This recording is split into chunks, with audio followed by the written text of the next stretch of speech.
থেকে জেনে নিয়েছি যে তুমি সুজির হালুয়া খেতে খুব ভালোবাসো, আর এতে সুজির সঙ্গে দুধ, কাজু, কিশমিশ আর এই মিসের একটা স্পেশাল কিস রয়েছে। Thank you. কামলাল পাথরিত তুমি হতে পারে না। ওতে আছে নুনের জ্বালা, পেটে গেলে বুঝবে চলো, জানে শুধু উপরওয়ালা। ও মা, হাসছো কেন? ও মা, হালুয়া মোনা বানিয়েছে বুঝি? মোনা হালুয়াটা যা বানায় না, একবার খেলে সারা জীবন মুখে লেগে থাকবে। সার্ফ দিয়ে ধুইলে উঠিবে না। আপনি আগে টেস্ট করুন আন্টি। আমি কেন? তোমার জন্য বানিয়েছে, তুমি খাও না। আন্টি প্লিজ, আপনি আমার গুরুজন, আপনি না খেলে আমিও খাবো না। দেখেছিস গুরুজনদের কিভাবে রেসপেক্ট দিতে হয়, শেখ। একেই বলে শিক্ষা। খাই বলো। থাকতে কেমন টেস্ট হয়েছে মা?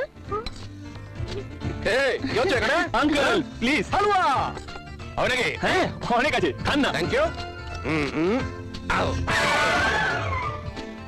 তোমরা দুজনে মিলে সব শেষ করে দেবে নাকি? ওর জন্য কিচ্ছু থাকবে না। কাকু, হালুয়াটা ভেতরে ঢুকছে না, ঢুকিয়ে দেবো। হ্যাঁ, ঢুকে গেছে, চলে গেছে। কি হয়েছে দাদি?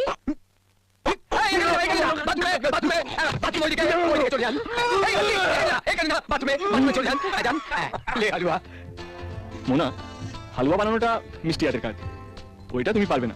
আমি যদি না পারি তাহলে কে পারবে রাহুল? আমি মিস ক্যালকাটা, চাই না দিতে টিপস, এখনো তো কেউ জানে না আমার স্ট্যাটিস্টিক্স। আমি মিস ক্যালকাটা 1976, আমি হরিয়ানা।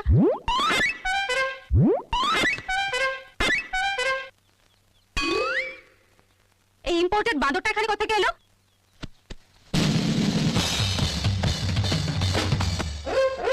অনেক জ্বালিয়েছ আমাকে, আজ তোমাকে আমি উচিত শিক্ষা দেব।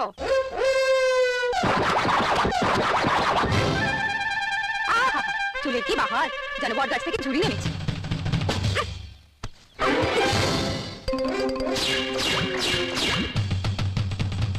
মিস্টার রাহুল চৌধুরী, তোমার মতো বখাটে ছেলেদের কি করে টাইট দিতে হয় আমার ভালো করে জানা আছে। এরপর আমার পেছনে লাগলে শরীরের একটা হাড়ও আস্ত থাকবে না। পৃথিবীতে একটা নাম আমি সব থেকে বেশি ঘৃণা করি,